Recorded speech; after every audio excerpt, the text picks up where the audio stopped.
حضرات گرامی، ایک مشہور شاعر ہے جو کربلا کی تعداد کو اپنے اشعار میں کس طرح لپیٹتا ہے، اپنے اشعار میں کس طرح سمیٹتا ہے۔ آپ دیکھیں کربلا میں شہید ہونے والوں کی تعداد کتنی تھی۔ کربلا میں جو شہداء شہید ہوئے ان کی تعداد کتنی؟ 72۔ اور ہمارا دل ایک منٹ میں کتنے مرتبہ دھڑکتا ہے؟ 72 مرتبہ۔ تو شاعر کیا ہی خوب انداز میں اس کربلا کی تعداد کو انسانوں کے دل کی تعداد کے ساتھ کیسے جوڑتا ہے کہ کربلا انسان کے دل میں یوں رکھ دی گئی، کربلا انسان کے دل میں یوں رکھ دی گئی، ایک منٹ میں دل دھڑکتا ہے 72 مرتبہ، ایک منٹ میں دل دھڑکتا ہے 72 مرتبہ۔ اور شاعر کہتا ہے نبی کا نور جسے مشرقین کہتے ہیں، نبی کا نور جسے مشرقین کہتے ہیں، اسی کو نور خدا، نور عین کہتے ہیں، اور بکھر گیا تو وہی نور کائنات بنا، بکھر گیا تو وہی نور کائنات بنا، اور سمٹ گیا تو اسے حسین کہتے ہیں، سمٹ گیا تو اسے حسین کہتے ہیں۔ اتنا ہی نہیں، ایک شعر اور سنیے کہ دین بچانے کو محمد کے قبیلے نکلے، دین بچانے کو محمد کے قبیلے نکلے، ساتھ میں بھائی بھانجے بھتیجے نکلے، ساتھ میں بھائی بھانجے بھتیجے نکلے۔ ظلم سمجھا تھا کہ جل جائے گی خیمے میں نماز، ظلم یہ سمجھا تھا کہ جل جائے گی خیمے میں نماز، راہ خیمے کی ہٹائی تو مصلے نکلے، راہ خیمے کی ہٹائی تو مصلے نکلے۔ حضرات اکرامی، آیت کریمہ کی تلاوت کرنے کا شرف حاصل کیا۔ اللہ تبارک و تعالی قرآن میں فرماتا ہے کہ نیک کاموں میں دوسروں کی مدد کرو، ان کا ساتھ دو، وَلَا تَعَاوَنُوا عَلَى الْإِثْمِ وَالْعُدْوَانِ۔ قرآن نے فرمایا وَلَا تَعَاوَنُوا عَلَى الْبِرِّ وَالتَّقْوَىٰ وَلَا تَعَاوَنُوا عَلَى الْإِثْمِ وَالْعُدْوَانِ، کہ نیک کام دیکھو تو اس میں مدد کرو۔ تو مدینہ والوں نے دیکھا، اہل خاندان نے دیکھا کہ حسین نیک کام کے لیے جا رہے ہیں، شریعت مطہرہ کی حفاظت کے لیے جا رہے ہیں، اللہ کے دین کو بچانے کے لیے جا رہے ہیں، تو ہمیں مدد کرنا چاہیے، ہمیں شامل ہونا چاہیے۔ اس لیے تو جب نکلے تھے تو 114 کی تعداد تھی، جب مدینہ سے نکلے تھے تو 114 کی تعداد تھی۔ اب میں اپنی تمہید باندھ رہا ہوں مسلمانوں، سنو، میں نے کل جب بیان کیا تھا تو ہمارے نبی کی فضیلت بتائی تھی، مولا علی کی فضیلت بتائی تھی، امام حسن و حسین کی والدہ حضرت فاطمہ الزہرا رضی اللہ تعالی عنہ کی فضیلت رہ گئی تھی۔ 10 منٹ اس میں روشنی ڈالوں گا، اس کے بعد حضرت امام حسین پر آ جاؤں گا۔ اس سے پہلے تمہید باندھو۔ سنو مسلمانوں، اسلام ایک دولت کا نام ہے، پہلے یہ سمجھ لیں۔ آپ دیکھیں دنیا کا کوئی بھی انسان ہو وہ دولت کماتا ہے، چاہے غریب ہو یا امیر ہو، وہ دولت کمانے کے لیے کچھ بھی کرنا پڑے وہ کام کرتا ہے، چھوٹا سا چھوٹا کام اگر ٹھیلا ڈھکیلنا پڑے تو اسے بھی کرتا ہے۔ کیوں؟ دولت کمانا آسان ہے، دولت تو کمائی جا سکتی ہے ٹھیلا ڈھکیل کر، لیکن جب دولت بچانے کی بات آتی ہے تو دولت بچانا آسان نہیں ہے بنسبت کمانے کے، اس لیے کہ اگر آپ نے دولت کما لی ہے اور اگر آپ اسے بچا نہ سکے، آپ دیکھیں اسی اپنے شہر میں جو لوگ پہلے چھوٹے چھوٹے گھروں میں رہتے ہوں گے، آج ان کے مکانات بڑے ہو گئے ہوں گے. کیوں؟ وہ لوگ کمائے ہیں، دولت بچائی ہے، لیکن جو نہ بچایا ہوگا وہ پھر روڈ میں نظر آ رہا ہوگا، کوئی ٹھیلا ڈھکیلتا ہوا نظر آ رہا ہوگا، کوئی کہیں بنی مزدوری کرتے ہوا نظر آ رہا ہوگا. کیوں؟ اس نے دولت کی حفاظت نہ کر پائی. مسلمانوں، اگر یہ بات سمجھ میں آ گئی ہے تو آپ کو واقعات کربلا میں بہت اچھے انداز میں سمجھا سکوں گا.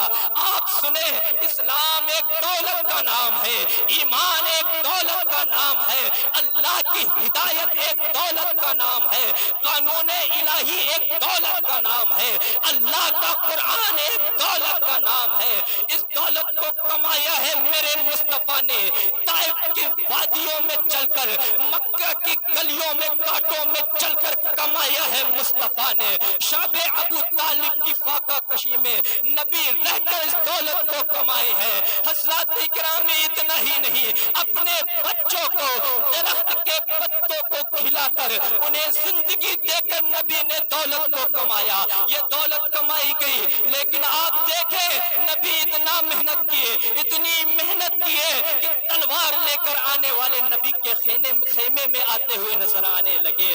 تلوار لے کر جو آ رہے تھے نبی کے خیمے میں آ گئے. اتنی محنت کی میرے مصطفیٰ نے کہ کاٹا بچھانے والے نبی کے خیمے میں آ گئے. اتنی محنت کی میرے مصطفیٰ نے میں نے کہ پتھر برسانے والے نبی کے خیمے میں آ گئے. محنت کی گئی، یہ دولت کمائی گئی، یہ دولت کمائی گئی بدر میں، دولت کما لی گئی احد میں، دولت کما لی گئی خندق میں، دولت کما لی گئی خیبر میں. حضرات اکرامی، جب دولت کما لی گئی، دولت کمائی گئی تھی، آپ دولت کو جب کما لیا گیا، اس کے بچانے کی باری آتی ہے کہ اب دولت کو بچایا جائے. اس لیے کہ اگر دولت کو نہیں بچائیں گے تو ہو بچانا پڑے گا. اس لیے امام حسین اسی دولت کی حفاظت کے لیے مدینہ سے کربلا تشریف لے گئے. یہ ہے میری تمہید. رہ گئی تھی بات حضرت فاطمہ الزہرا رضی اللہ تعالی عنہا کے تعلق سے. مسلمانوں سنو، صرف 10 منٹ حضرت فاطمہ کی فضیلت کیا ہے. اللہ تبارک و تعالی نے حضرت فاطمہ کے مرتبہ کو کتنا بلند کیا ہے. آپ سنیں، حضرت فاطمہ کی ذات کون سی ذات ہے؟ ام المؤمنین حضرت عائشہ صدیقہ رضی اللہ تعالی عنہا فرماتی ہے کہ جب جب فاطمہ نبی اکرم صلی اللہ علیہ وسلم کی بارگاہ میں تشریف لے جاتی، جب آپ وہاں پہنچتی، نبی بیٹھے رہتے، آپ اپنی بیٹی کو آتا دیکھتے تو آپ اپنے مسند سے کھڑے ہو جایا کرتے، اور کھڑے ہونے کے بعد آپ فرماتے، فدا کا امی و ابی یا فاطمہ، اے فاطمہ تجھ پر میرے ماں باپ قربان ہوں. اس کے بعد ہمارے نبی حضرت فاطمہ کے ہاتھوں کو بوسہ دیتے، حضرت فاطمہ کی پیشانی کو چومتے اور اپنی جگہ بیٹھایا کرتے. آپ دیکھیں سید الانبیاء، تمام نبیوں کے سردار حضرت فاطمہ کو اپنی جگہ بیٹھاتے ہیں. یہ شان ہے حضرت فاطمہ کی، یہ ذات ہے حضرت فاطمہ کی. اتنا ہی نہیں مسلمانوں، سنو سنو، حضرت فاطمہ کی فضیلت کتنی ہے، حضرت فاطمہ کا مرتبہ کتنا بڑا ہے. ایک مرتبہ حضرت فاطمہ الزہرا رضی اللہ تعالی عنہا نبی اکرم صلی اللہ علیہ وسلم سے ملاقات کے لیے جاتی ہیں. آپ گھر پہنچتی ہیں اور نبی سے گفتگو کر رہی تھی. گفتگو کے درمیان کہتی ہے، یا رسول اللہ صلی اللہ علیہ وسلم، آپ مجھے بتلائیں کہ جنت میں سب سے پہلے کون جائے گا. یا رسول اللہ مجھے بتلائیں کہ جنت میں سب سے پہلے کون جائے گا. تو نبی کہتے، فاطمہ تیرا بابا جائے گا. اور کون جائے گا؟ تیرا بابا جائے گا. تمام نبیوں کا سردار جو ہے وہ جائے گا. اللہ تبارک و تعالی نے جس کے صدقے میں دنیا کو بنایا وہ جائے گا. اس کے علاوہ کون جائے گا؟ اتنا جواب ملا، حضرت فاطمہ فوراً دوسرا سوال کرنے لگی کہ یا رسول اللہ آپ کے بعد، یعنی مردوں میں تو آپ جائیں گے، عورتوں میں جنت میں سب سے پہلے کون جائے گا؟ عورتوں میں جنت میں سب سے پہلے کون جائے گا؟ اتنا کہنا تھا